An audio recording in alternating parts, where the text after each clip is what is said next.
Welcome to this episode of Kite Masters for 2024. It's the series that flies you around the world, together with some of the very best athletes from one of the most exciting, fast, extreme and stylish sports, kiteboarding.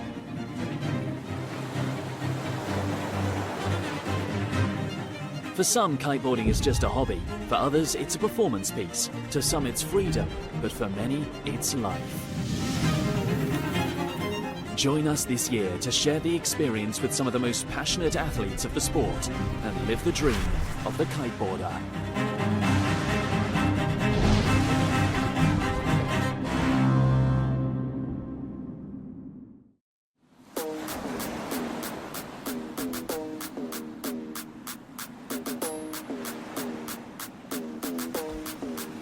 In our previous episode, we travelled to Gizzeria, Italy, to witness the excitement of the 2024 Formula Kite Youth World Championships.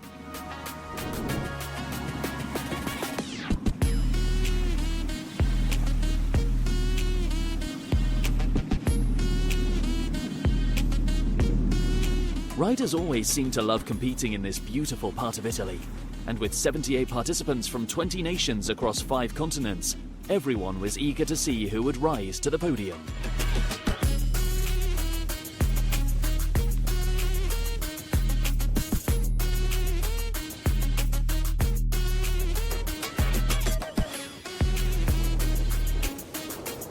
In the men's final, Gian-Andrea Stragiotti and Lucas Fonseca faced off against Germany's Jan Wöster and Czech Republic's Wojciech Koska, both of whom dominated their semi-finals. Wöster won the first 2 races, pulling level with Stragiotti on points, and it looked like he might take the title. However, a crash in the 3rd race cost him dearly, dropping him out of contention. Fonseca initially seized the lead, but Stragiotti surged past him to claim victory, securing his first major title in the Formula Kite class. In the girls' fleet, Derin Atakan earned her place in the 4-rider final with a decisive win in her semi-final. In the other semi-final, Poland's Magdalena Wojciechowska showed strong form, winning twice to secure her spot in the final as well.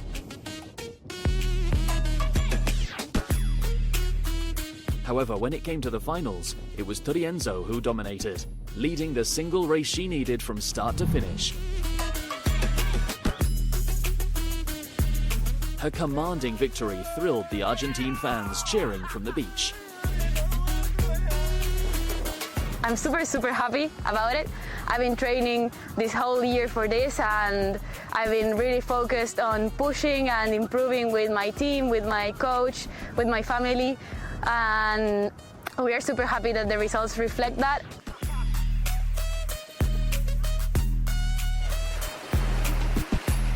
Today the wind was really light, we were on 21s and the start was tight. We managed to do a clear race with the girls, and when I first tested the course it was super shifty, but I tried to focus on myself and what I needed to do.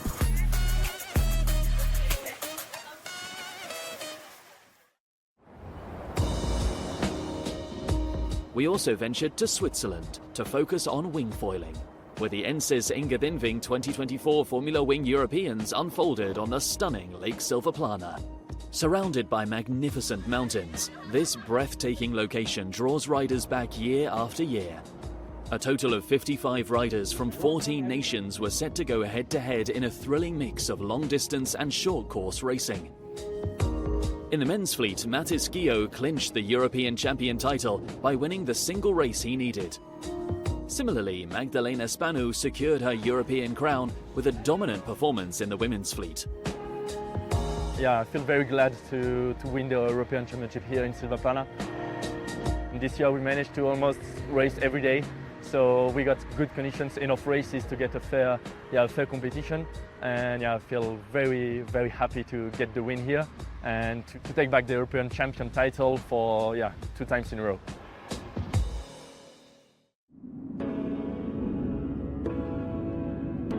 In this episode, we journey to Austria, where Lake Tronsee in Upper Austria provided a stunning backdrop for the 2024 Kitefoil World Series. Taking place just a month after the conclusion of the Olympic Games, the event attracted riders eager to test themselves in this exceptional venue.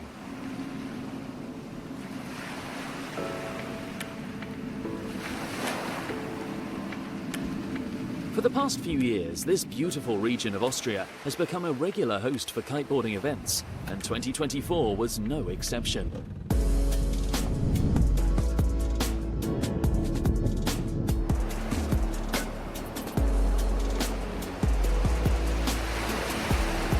Both local and international participants eagerly travel to Lake Tronsey, knowing that they can blend their love for the sport with the stunning landscapes that surround them. I wanted to come to Tronsey to get back into the whole kite scene and just get back on the water. Also, all the new gear is here in Tronsey, so to be able to test all the different kite brands has been really interesting, and I wanted to be a part of that. It's always nice to come back to Tronsey, especially this year when we finally get good wind. It's always a pleasure to have this incredible scenery and race on the lake and always have a good organization and good fun with all the guys. I had a great rest during my period after the games, and so I feel wonderful and I feel invigorated to be back in racing, and it's almost felt like I was away for too long from this sport and I wanted to come back. So it's great to be out on the water again. The scenery is very special here in Tronsey. I mean, it's a little bit tricky sometimes with the wind, and you have sometimes changing strategies and interesting races, and definitely it's a nice place to come and stay at and to relax and to hang out, and it's simply a nice spot off the water as well as on the water. So when it does work out, it's a great place to be at, and that's why I keep coming every year. All sailors competed in a single fleet for the first 3 days of the event. From the outset, Max Meider demonstrated remarkable form, winning consecutive races.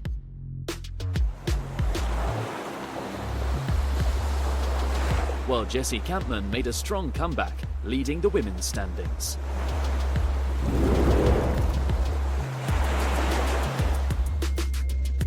Despite taking a few months off from competition, Jessie Kampmann quickly regained her form and was positioned 10th overall in the combined men's and women's fleet.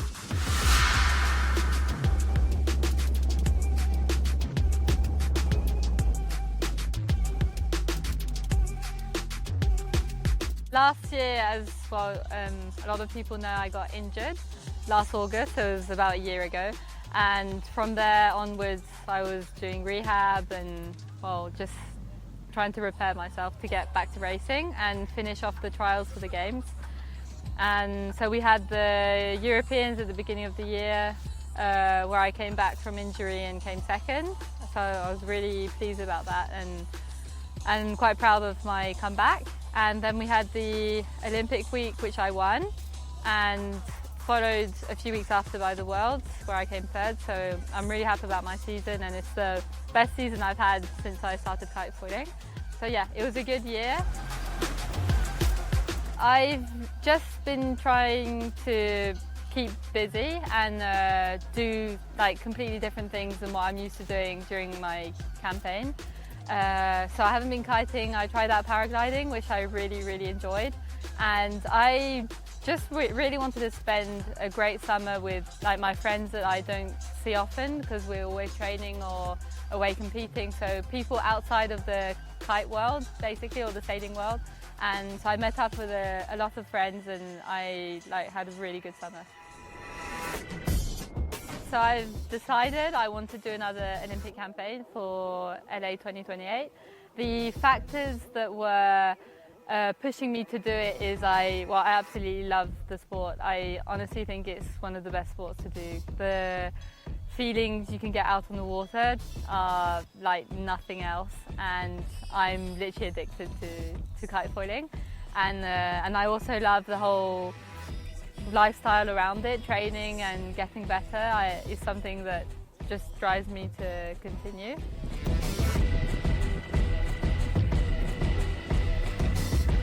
The third day of action set the stage perfectly for an exhilarating finale, featuring 6 back-to-back races held in light to medium winds on Lake Tronsey.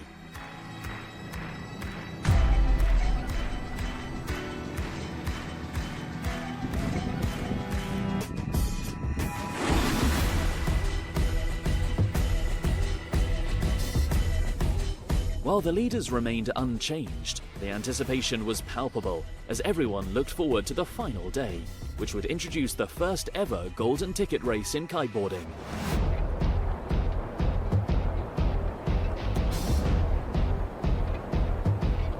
This event carried added significance and anticipation, as it marked an opportunity for the entire fleet to begin racing with the new set of equipment recently registered as eligible for Formula Kite racing on the Olympic circuit.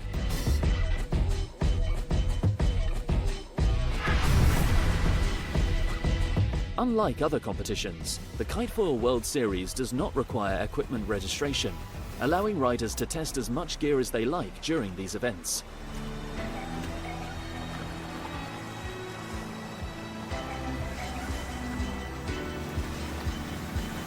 There's always a trade-off between top-end speed and ease of use, and finding the sweet spot between these two factors is a crucial goal for both kite designers and riders.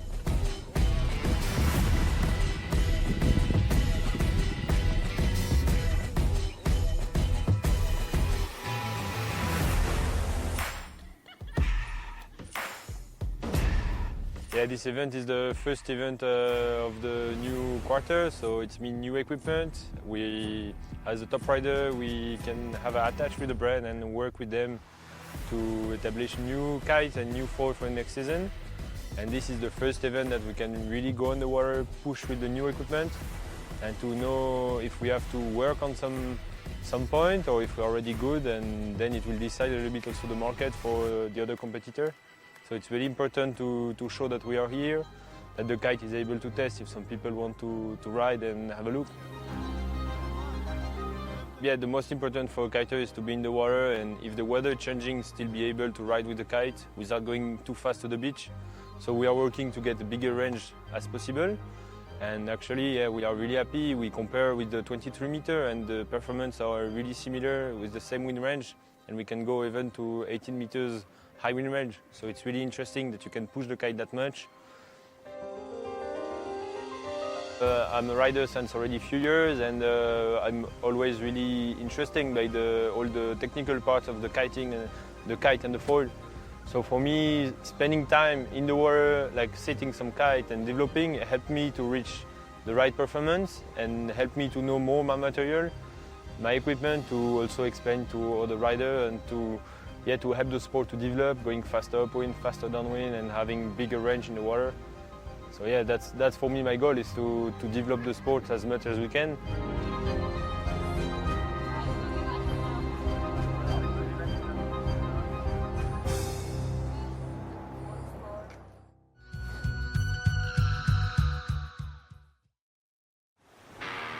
On the competitive side of the event, some of the world's top riders were joined by the most promising talents.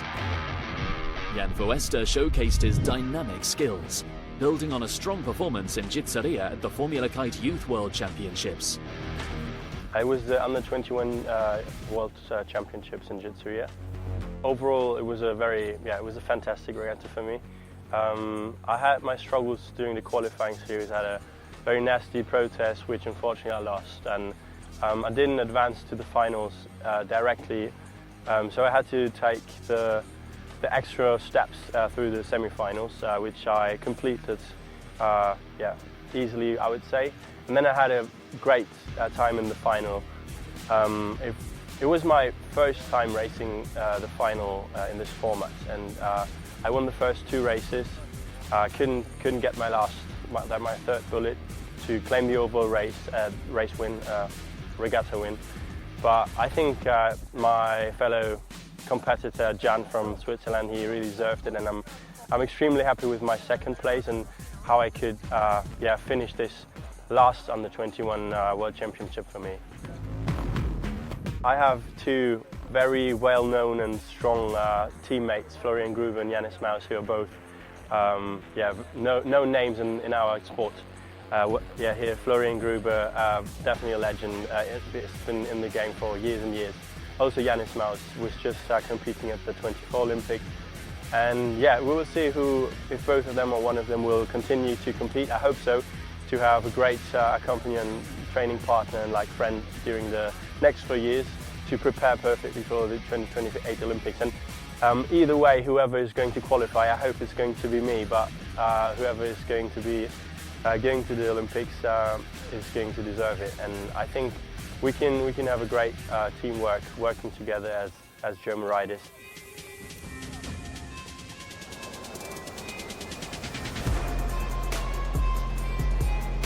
The medal series featured the top 10 riders battling for a place in the final 4, but with a twist, an innovative golden ticket race. All male riders outside the top 9 competed in a single race to determine who would secure the 10th spot in the medal series. It was Poland's young talent Jan Kozowski who clinched that coveted position. Benoit Gomez of France and Florian Gruber of Germany fought their way out of the semi-finals to secure their spots alongside Maximilian Majda and Martin Dolenk of Croatia. However, much like the rest of the week, no one could match the pace of the 17-year-old from Singapore, who took the lead by the first mark and remained unchallenged throughout the race.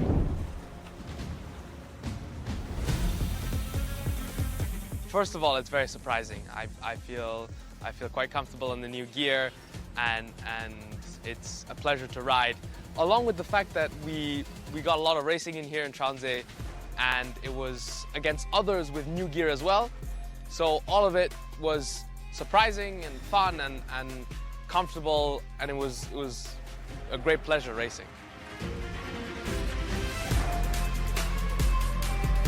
First event after the Olympic Games. I wasn't sure if I was going to come because I was really just enjoying home and twin tipping and kiting and just jumping and having fun every day. And then just 3 days before the event, I saw the forecast was really good and it's really close for me, so I decided to come, and I'm actually really glad I came because we had, I think, the best event here ever. We had 3 days of solid racing. We did 12 races, which was actually pretty hard after a month's break.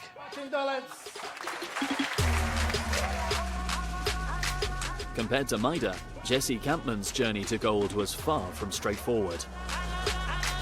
The French rider had dominated the fleet racing days earlier in the regatta, but she struggled to replicate her best performance in the final. With Elena Lengweiler and Gal Zuckerman pushing her hard, Kampmann found herself needing one last opportunity to secure the race win she needed to clinch the gold medal. So my performance today, I wasn't that happy about it. I did quite a lot of errors on the water. And Gal and Elena sailed really, really well, and they got 2 race wins. And in the last one, all 3 of us crashed at one point during the race, and well, that's how I managed to get the win. But the last few days, I was really happy about how I sailed with the guys and just starting to get back into competition. So that was really good. It was super nice. Like, I came here just to have fun, to kind of rediscover the love of the sport. And I think I really did, so it's a good sign. Yeah, it was really fun to race with the girls today in the semi-finals and finals, and with the boys the whole other days. It was the first time I kited since the Olympics, and I'm actually really happy. It was really nice here. We did a lot of races, and it's really nice place. Yeah, nice conditions, nice people.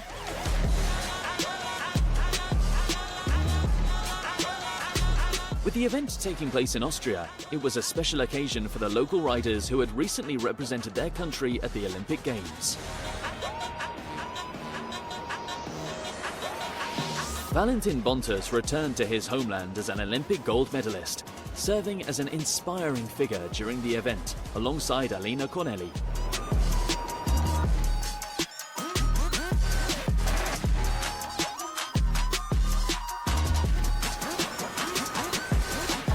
First regatta after the 2024 Olympic Games is finished. I'm happy that we were able to race here in Austria. We finally had a great week. We had 3 days of really good wind, and we showed that Austria does have a place where we can race.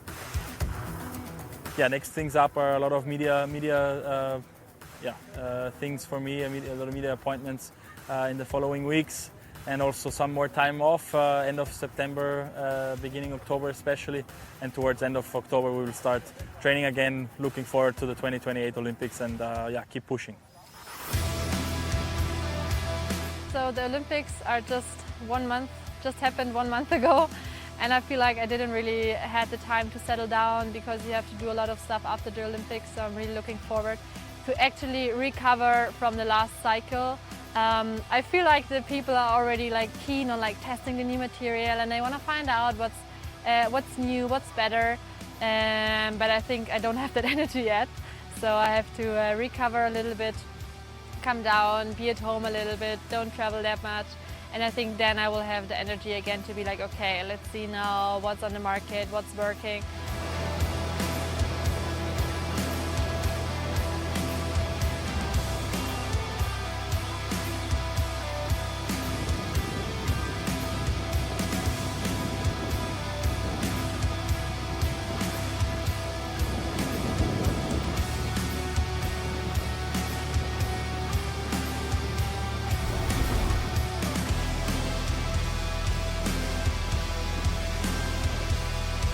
Lake Tromsø provided a stunning backdrop as some of the world's best riders seized the opportunity to challenge one another, gaining valuable insights and experiences for the future.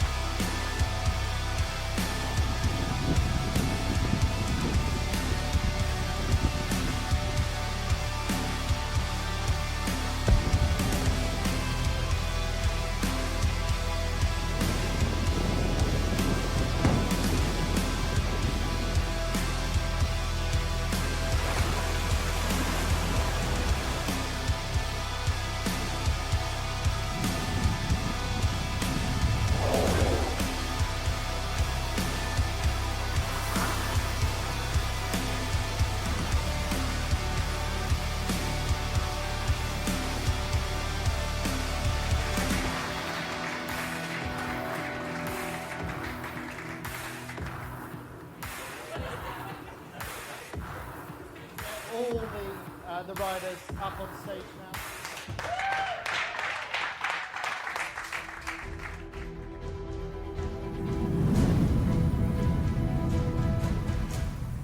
Our next episode will once again be filled with excitement from various corners of the globe.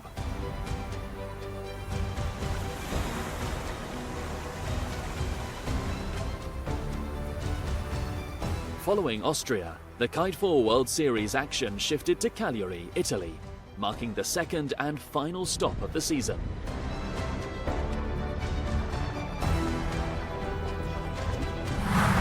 The 4 days of competition at the Kite 4 World Series Sardinia showcased some of the biggest names in the kiteboarding scene. Everyone was eager to wrap up the season in style.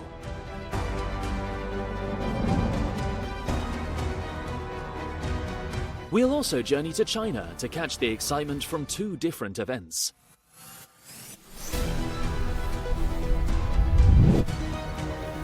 The picturesque island of Daishan, nestled in the Yangtze River Delta, hosted the highly anticipated Formula Kite and Twin Tip Asian Championships, attracting a total of 95 athletes.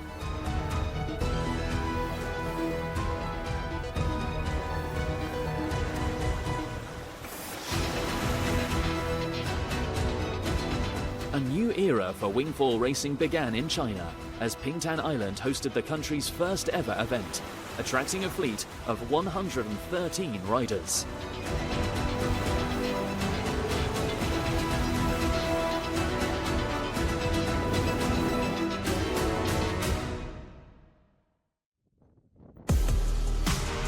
So that's all for this episode of Kite Masters. It's been another action-packed show, and we're looking forward to bringing to your TV screens even more spectacle next month. We'll see you then.